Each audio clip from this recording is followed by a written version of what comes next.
blood gas analysis.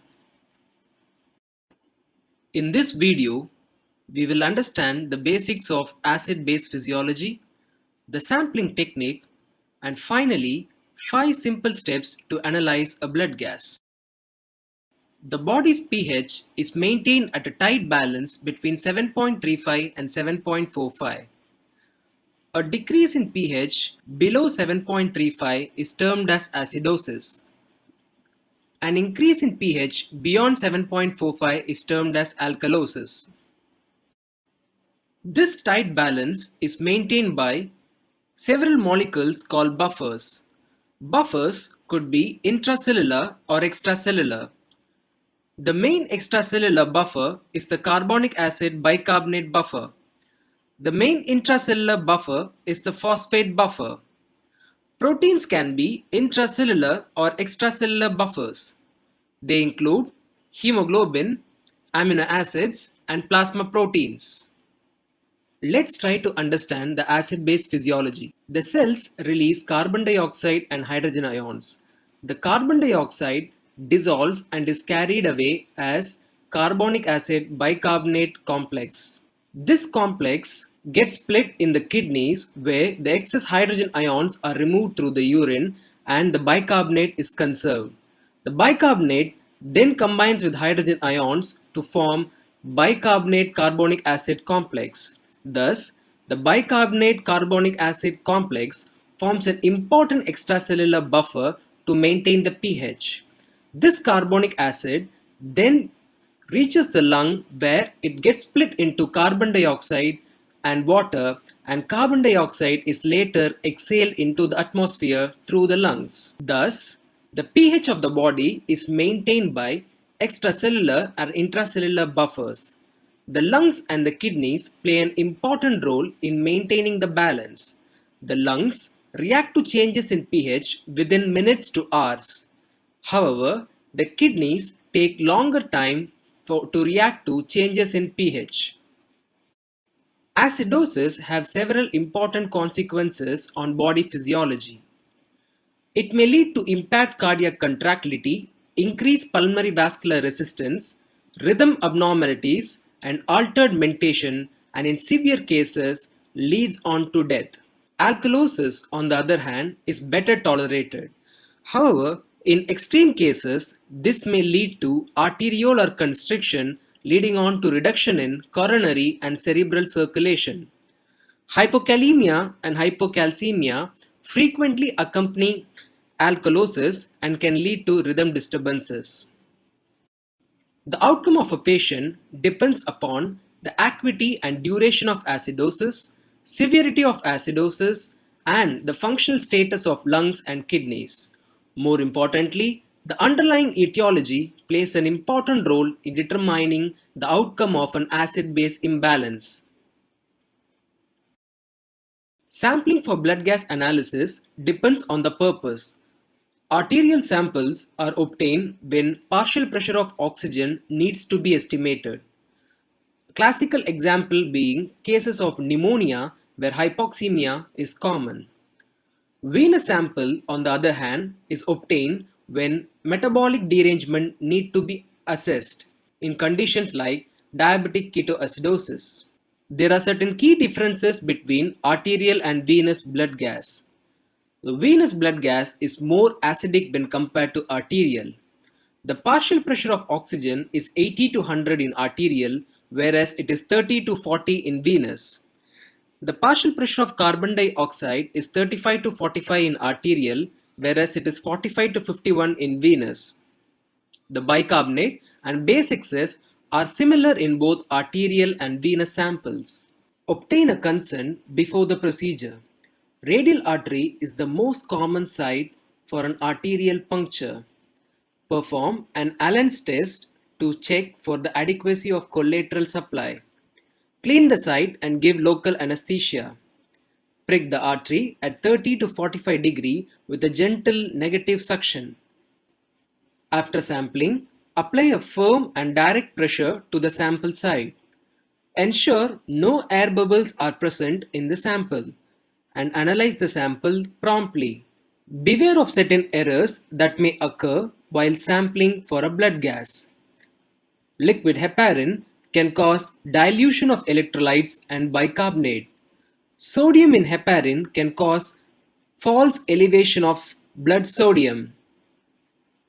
Heparin binds to cations as calcium and potassium and can cause spuriously low values. Air bubble is another common cause of error during blood gas sampling. The presence of air bubble will cause migration of partial pressures of oxygen and carbon dioxide towards room air. The pH change will follow PCO2 change.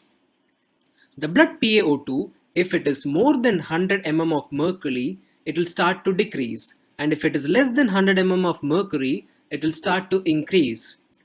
The blood PaCO2, if it is more than 40 mm of mercury, will decrease, and if it is less than 40 mm of mercury, will start to increase. Delayed analysis is another common problem encountered. Remember, for every hour delay, the partial pressure of oxygen decreases, the pH falls by 0.05 units, and the PCO2 increases by 5 mm of mercury. While interpreting a blood gas, never get overwhelmed by the numbers. Use a methodical system to dissect the numbers. Check the internal accuracy of the report before starting to interpret. Do not jump ahead when doing calculations. The following are 5 easy steps to interpret a blood gas. Step 1. Look at the pH and decide whether it is acidosis or alkalosis. Step 2. Identify the primary disorder, whether it is metabolic or respiratory. Step 3. Identify compensation. Step 4. Calculate the anion gap. Step 5. Look for additional disorders that may coexist with the primary condition. Let us analyze these steps one by one. Step 1. Look at the pH. If the pH is less than 7.35, it is acidosis. If the pH is more than 7.45, it is alkalosis. Step 2. Identify the primary disorder. The primary disorder could be metabolic or respiratory. At this point, remember the equation. pH is directly proportional to bicarb and inversely proportional to partial pressure of carbon dioxide. The elevation of bicarb will cause elevation of pH leading on to alkalosis, and elevation of CO2 will decrease the pH leading on to acidosis. At this point, we can imagine and equate bicarbonate to a base and PaCO2 to an acid. The third step is to identify the degree of compensation. In metabolic acidosis, the bicarbonate falls. The PCO2 starts to fall in order to compensate for the pH change.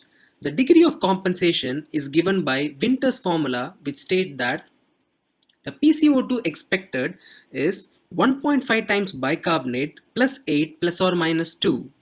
If the PCO2 is within this range, it means there is adequate compensation. In metabolic alkalosis, on the other hand, the PCO2 increases by 7 for every 10 milliequivalent rise in bicarbonate. For respiratory cases, for every 10 mm change in partial pressure of carbon dioxide, in respiratory acidosis, the bicarbonate increases by 1 if it is acute and increases by 3 if it is chronic. Similarly, in respiratory alkalosis, the bicarbonate falls by 2 if it is acute and falls by 4 if it is chronic. An easy way to remember is to imagine that acids are odd and alkali are even. In acidosis, the change occurs by 1 and 3 if it is acute or chronic, and in alkalosis, the change occurs by 2 and 4 if it is acute or chronic respectively. Step 4 is to calculate the anion gap. Anion gap is a measure of unmeasured anions, which include proteins, phosphates, and sulfates. Anion gap is given by the formula sodium plus potassium minus chloride plus bicarbonate. Many omit potassium while calculating anion gap. The normal value is between 8 to 16 milliequivalent per liter. High anion gap acidosis results when there is accumulation of an exogenous acid or toxin. Common scenarios include methanol intoxication, uremia, DKA, phenytoin or paraldehyde toxicity, iron and INH toxicity, lactic acidosis, ethylene glycol poisoning, and salicylate toxicity. Normal anion gap acidosis occur in setting of loss of bicarbonate through gut or kidneys. Common conditions include diarrhea, GI fistulae, and tubulopathies. Excess chloride load due to saline overuse and total parenteral nutrition also may result in normal anion gap acidosis. Step 5 is to look for additional disorders. Suspect additional disorder when there is absence of compensation, when there is excessive compensation, when there is a long-standing pulmonary or renal disease, or when there is initiation of assisted ventilation. A simple way to find out is by calculating the delta ratio. Delta ratio is given by the formula delta anion gap by delta bicarbonate. The normal anion gap is chosen as 12 and normal bicarbonate is chosen as 24. Applying the patient's anion gap and bicarbonate into the equation, if we find that the delta ratio is less than 0.4, it is normal anion gap acidosis. If it is between 0.4 and 0.8, it indicates normal anion gap metabolic acidosis over high anion gap metabolic acidosis. If the ratio is between 0.8 and 2, it indicates pure high anion gap metabolic acidosis. If the ratio is above 2, we need to suspect an underlying metabolic alkalosis over the metabolic acidosis. Let us use these principles in the following scenarios. Case 1.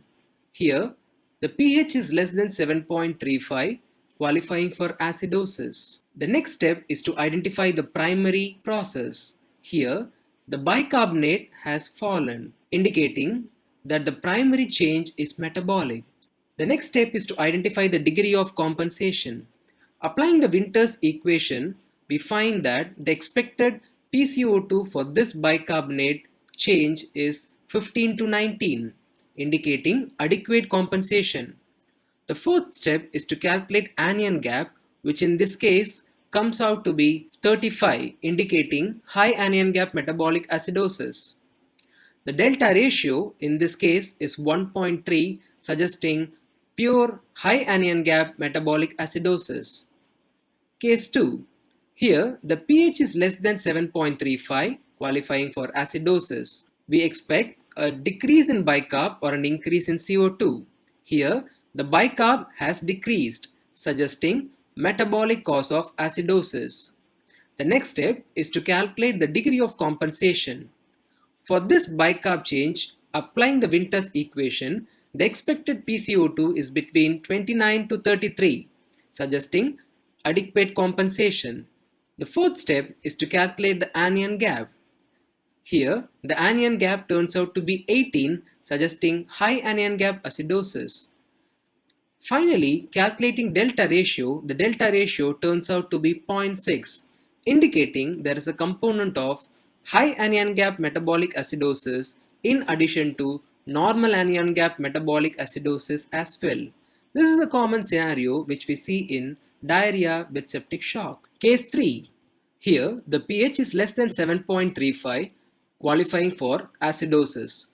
We note that the bicarbonate has fallen and PCO2 has increased. So this could be a case of metabolic or respiratory. However, the degree of bicarbonate fall is more than CO2 elevation, suggesting a probable metabolic cause of acidosis. The next step is to assess for degree of compensation. The PCO2 level expected for this bicarbonate fall is 33 to 37, which is less than what is seen in the blood gas. Hence, there could be a component of respiratory acidosis, or this could be a partially compensated metabolic acidosis. The fourth step is to calculate anion gap. Applying the equation, we find that the anion gap in this case is 22, suggesting high anion gap acidosis. Finally, calculating the delta ratio, it turns out to be 1.1, suggesting pure high anion gap acidosis, which is partially compensated, or there is a component of respiratory acidosis as well. The clinical cues will help us in differentiating partial compensation versus additional respiratory acidosis. Case 4.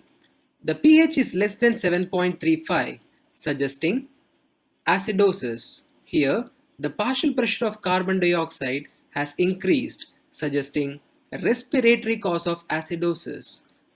We know that the bicarbonate increases by 3 for every 10 elevation in partial pressure of carbon dioxide. In the index case, the partial pressure of carbon dioxide has increased by 15. So we expect the bicarbonate to increase by 4 if it is chronic. Hence, this is a case of respiratory acidosis with adequate compensation, probably of chronic etiology. Case 5. The pH here is above 7.45, suggesting alkalosis. We expect an increase in bicarbonate or a decrease in partial pressure of carbon dioxide.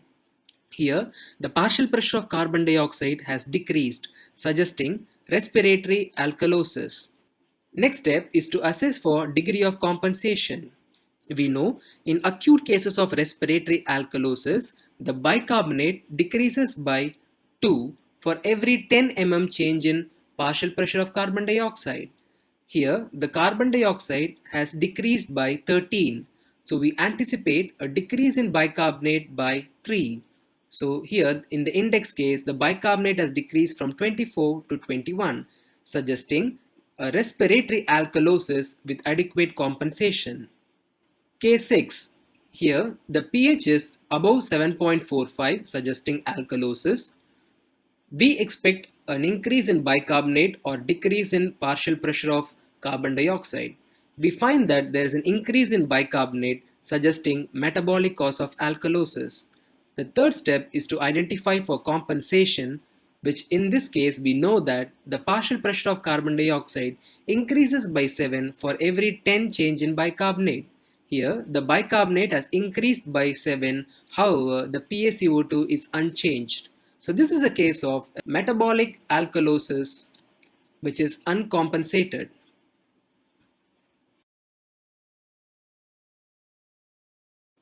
If you like these videos, please subscribe us at Little Criticos. You can also follow us at these platforms for weekly updates.